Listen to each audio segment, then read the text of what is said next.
Okay, so here's another example interconverting between the frequency and wavelength of light. And this time we are going to calculate the wavelength in nanometers for light with a frequency of 8.17 times 10 to the 17 hertz.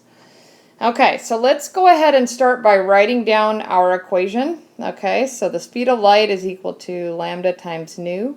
All right, and let's also remind ourselves that c is equal to 2.998 times 10 to the 8 meters per second.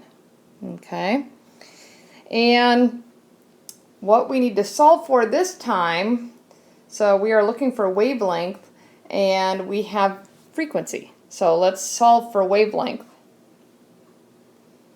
Okay, so if we solve for wavelength, let's go ahead and divide out nu. Okay, and we're going to end up with wavelength is equal to c over nu. Okay, now this time we don't actually have any other conversions that we need to do before we plug everything in, so let's go ahead and do that.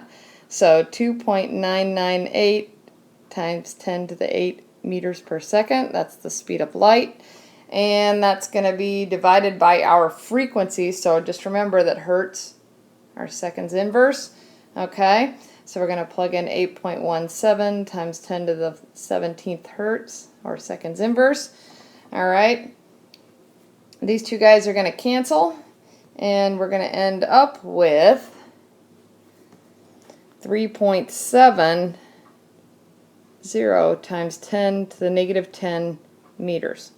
Okay, now we wanted our wavelength in nanometers.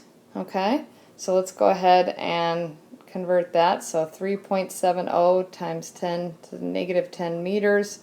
All right, there are, so in 1 meter, there are 1 times 10 to the 9 nanometers. So this time we're going to multiply.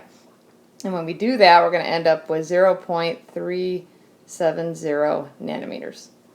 So that is well out of the visible range, so it's a very small wavelength for that light. So 3.70 nanometers.